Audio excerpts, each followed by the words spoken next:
జూబ్లీహిల్స్ ఉప ఎన్నికల ప్రచారంపై BRS focus పెట్టింది. తెలంగాణ భవన్లో బీఆర్ఎస్ వర్కింగ్ ప్రెసిడెంట్ కేటీఆర్ అధ్యక్షతన మీటింగ్ జరుగుతోంది. గ్రేటర్ పరిధిలోని ఎమ్మెల్యేలు, ఎమ్మెల్సీలు, కార్పొరేటర్లు, మాజీ కార్పొరేటర్ల సమావేశంలో పాల్గొన్నారు. ఇక ఉప ఎన్నికల ప్రచారంలో అనుసరించాల్సిన వ్యూహంపై కేటీఆర్ దిశానిర్దేశం చేస్తున్నారు. ఇంటింటికి తిరిగి ప్రభుత్వ వైఫల్యాలను ప్రజల్లోకి బలంగా తీసుకువెళ్లాలని కేటీఆర్ సూచించారు.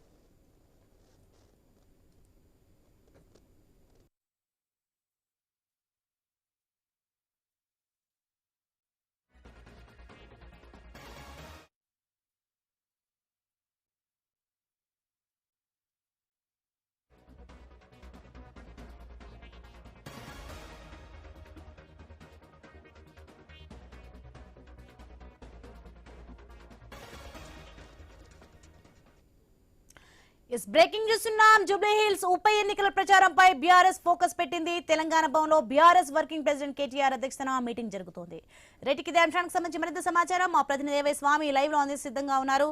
స్వామి, మొత్తానికి జూబ్లీహిల్స్ ఉప ఎన్నికల ప్రచారంపై బీఆర్ఎస్ ఫోకస్ పెట్టినట్లుగా చూస్తున్నాం. అక్కడ మీటింగ్ ఎలా జరుగుతుంది, ఏంటి? ఎలక్షన్ ని అత్యంత ప్రతిష్టాత్మక తీసుకున్నటువంటి బీఆర్ఎస్ పార్టీ ఇప్పుడు తమ సిట్టింగ్ స్థానాన్ని కాపాడుకోవడం కోసం పెద్ద విధాల ప్రయత్నం చేస్తుంది. తమ సిట్టింగ్ ఎమ్మెల్యేగా ఉన్నటువంటి మాగంటి గోపీనాథ్ మరణంతో ఖాళీ అయినటువంటి స్థానంలో ఆయన సతీమణి మాగంటి సునీత గోపీనాథ్ బరిలో నిలిపింది. ఈ రోజు జూబ్లీస్ నియోజకవర్గం పరిధిలో ఉన్నటువంటి నేతలతో పాటు గ్రేటర్ హైదరాబాద్ పరిధిలో ఉన్నటువంటి నేతలందరినీ కూడా పార్టీ వర్కింగ్ ప్రెసిడెంట్ పిలిపించారు. తెలంగాణ భవన్ లో ఈ మీటింగ్ కొనసాగుతుంది. పార్టీ వర్కింగ్ ప్రెసిడెంట్ తోటి నగరం పరిధిలో ఉన్నటువంటి ఎమ్మెల్యేలు, ఎమ్మెల్సీలు, కార్పొరేటర్లు, సీనియర్ నాయకులు, వివిధ మాజీ కార్పొరేషన్ చైర్మన్లు, కీలక నేతలందరూ కూడా ఈ సమావేశానికి హాజరయ్యారు.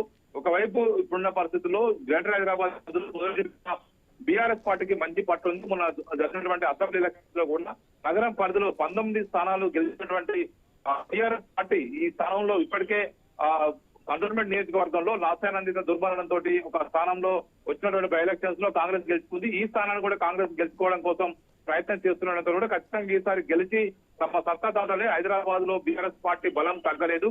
వచ్చే జిహెచ్ఎం ఎలక్షన్స్ ని ఒక బలంగా చూసుకుంటున్నారు. రాష్ట్ర ప్రభుత్వం కూడా తమ చేస్తున్న పనులకు దీని ఒక టెస్ట్ గా వారు కూడా పెద్ద ఎత్తున కూడా బరిలో దిగడంతో కూడా బీఆర్ఎస్ పార్టీ దీన్ని మరింత దూకుడుగా ప్రచారం ఇప్పటికే మొదలుపెట్టింది. రీసెంట్ గానే పార్టీ అధినేత కేసీఆర్ నివాసంలో జరిగినటువంటి సమావేశంలో ఎలక్షన్ సంబంధించిన దిశానిర్దేశం పార్టీ నేతలకు చేశారు. ఇప్పటికే 7 డివిజన్ల పరిధికి సంబంధించి ఎర్రగడ్డ, బోరబండ, వెంగళరావు నగరు, రహమత్ నగరు, యూసఫ్ గూడ, అదేవిధంగా షేక్పేటతో పాటు సోమాజిగూడలో సగం ఏరియా అంతా కూడా ఇప్పుడు జూబ్లీస్ నియోజకవర్గం పరిధిలోకి వస్తుంది. ఇక్కడ ఉన్నటువంటి ఇన్ఛార్జీలు కావచ్చు, అక్కడ ఉన్నటువంటి ఎలక్షన్ ప్రచారం చేస్తున్న నాయకులకు, మాజీ మంత్రులు, మాజీ ఎమ్మెల్యేలు, సిట్టింగ్ ఎమ్మెల్యేలు అందరూ కూడా వారి ఒక్కొక్క నాయకునికి 10 పోలింగ్ బూత్ల బాధ్యతలు అప్పగించారు.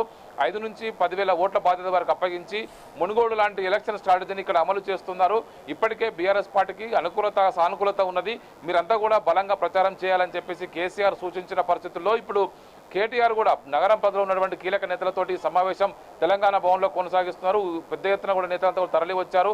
ఈ ఎలక్షన్ ని అత్యంత ప్రతిష్టాత్మకంగా తీసుకున్నటువంటి బీఆర్ఎస్ పార్టీ ఖచ్చితంగా గెలిచి తీరాలనే ఖచ్చితంగా పనిచేస్తుంది. మిగతా పార్టీల కంటే ముందుగానే ప్రచార గోదాలోకి దిగినటువంటి బీఆర్ఎస్ పార్టీ మాగంటి సునీత గోపీనాథ్ కు మద్దతుగా ప్రతి ఒక్క నేత అంతా కూడా ఇప్పటికే ప్రచారం చేస్తూ ఉన్నారు. ఒకవైపు లోకల్ బాడీ ఎలక్షన్స్ ఉంటే కొంత డిస్టర్బ్ అవుతుందని చెప్పేసి భావించడంతో కూడా ఈసారి లోకల్ బాడీ ఎలక్షన్స్ కి మరింత సమయం పడుతుందని భావించి ఇక పూర్తిగా వివిధ జిల్లాలకు సంబంధించిన నేతలందరూ కూడా బాధ్యతలు అప్పగించారు. షేక్పేట్ డివిజన్ సంబంధించి ఉమ్మడి నిజామాబాద్ జిల్లా నేతలకు, రహమత్ నగర్ సంబంధించి నల్గొండ జిల్లా నేతలకు, యూసఫ్గూడకు సంబంధించి కరీంనగర్ జిల్లా నేతలకు, ఒకవైపు వెంగళరావు నగర్ సంబంధించి మిగతా ఒక వరంగల్ జిల్లా నేతలకు, ఇలా ఒక్కొక్క ఉమ్మడి జిల్లాలకు సంబంధించిన కీలక నేతలకు ఆయా డివిజన్ల పరిధిలో బాధ్యతలు అప్పగించి పెద్ద ఎత్తున నాయకులంతా కూడా వారి అనుచర గణనంతో హైదరాబాద్కు వచ్చారు. వాళ్ళంతా కూడా ప్రచారం కొనసాగిస్తున్నారు.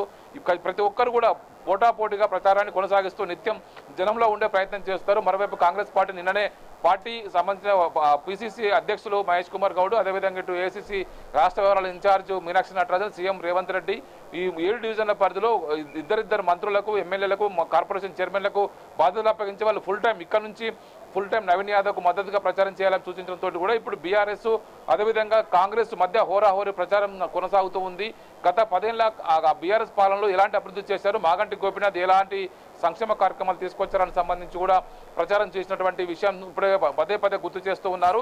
ఇప్పుడు కాంగ్రెస్ పార్టీ వచ్చిన తర్వాత ఏం అభివృద్ధి చేయలేకపోయారు, వాళ్ళు ఎలాంటి సంక్షేమ కార్యక్రమాలు లోపల తీసుకెళ్ళకపోతున్నారు, వృద్ధులకు ఇస్తానటువంటి పింఛన్లు పెంచలేదు, ఒకవైపు వివిధ రకాల డబుల్ బెడ్రూమ్ ఇస్తామని పెంచలేదు, కళ్యాణ లక్ష్మి షాదీ ముబారక్ ₹1,00,000 పాటు తులం బంగారం ఇస్తున్నారు, అది కూడా ఇవ్వలేదు, ఇచ్చినటువంటి హామీలు మహిళలకు 2,500 ఇస్తామని ఇవ్వలేదు, మా విద్యార్థినులకు స్కూటీలు ఇస్తామని ఇవ్వలేదు, ఇవన్నింటినీ వీడియో ప్రచారం చేస్తూ లోపలికి వెళ్తూ ఉన్నారు. జనంలో చొచ్చుకెళ్లే ప్రయత్నం చేస్తున్నారు. 1,30,000 మంది ఉన్నటువంటి మైనార్టీ ఓటర్లను ఆకర్షించడమే లక్ష్యంగా నిత్యం చేరికలను బీఆర్ఎస్ పార్టీ ప్రోత్సహిస్తుంది.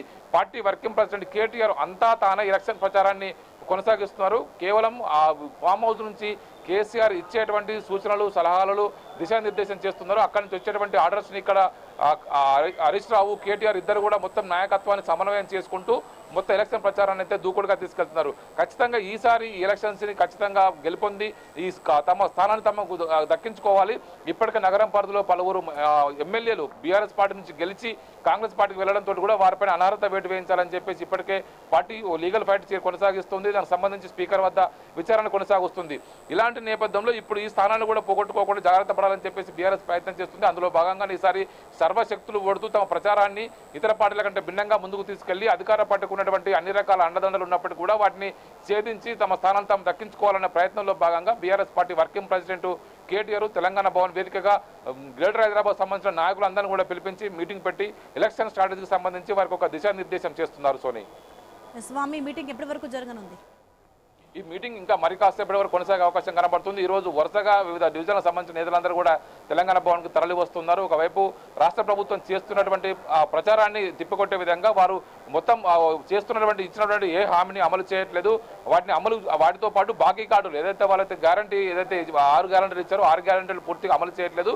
వాటిని గుర్తు చేస్తూ బాకీ కార్డులన్నింటినీ కూడా తెలుగు, హిందీ, ఇంగ్లీషు, ఉర్దూలో ప్రచురించి ప్రతి ఇంటికి వెళ్ళి వాటిని అందజేస్తున్నారు. షేక్పేట్లో, ఇటు యూసఫ్గూడలో, ఎర్రగడ్డలో, రహమత్ నగర్లో, బోరబండలో, ఇటు వివిధ వెంగళరావు నగర్లో, సోమాజిగూడలో ఈ ఒక్కొక్క డివిజన్ వారీగా వాటికి సంబంధించిన ఎలక్షన్ స్ట్రాటజీని ఇప్పటికే పార్టీ అధినేత ఒకవైపు సూచించారు.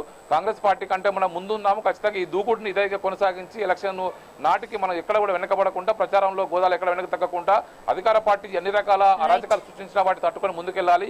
ఒకవైపు అక్కడ ఉండే అభ్యర్థి పైన ఏం లోటుపాటు ఉన్నాయో వాటిని గుర్తు చేస్తూ జనానికి మనకు అనుకూలంగా మలుచుకోవాలని చెప్పేసి పార్టీ భావిస్తుంది. ఇందుకు అనుగుణంగానే నగర నేతలందరూ కూడా కేటీఆర్ వారందరూ కూర్చోబెట్టి కేసీఆర్ చెప్పినటువంటి వివిధ కీలక విషయాలను కూడా వారికి గుర్తు చేస్తూ ఎలక్షన్స్ లో మనం ఏ విధంగా పనిచేయాలి, ప్రతి ఓటర్ని దగ్గరికి వెళ్ళాలి, ఒక ముక్కుబడిగా బయటకు వెళ్ళి వాళ్ళతోని హాయ్ బాయ్ చెప్తూ పోకుండా ప్రతి ఒక్కరి ఇంటికి వెళ్ళి వారి తలుపు తట్టి వారికి ఉన్నటువంటి సమస్యల్ని గుర్తించి వాటిని సాల్వ్ చేసే విధంగా ప్రయత్నం చేయాలి, వారిని ఆకట్టుకునే ప్రయత్నం చేయాలి.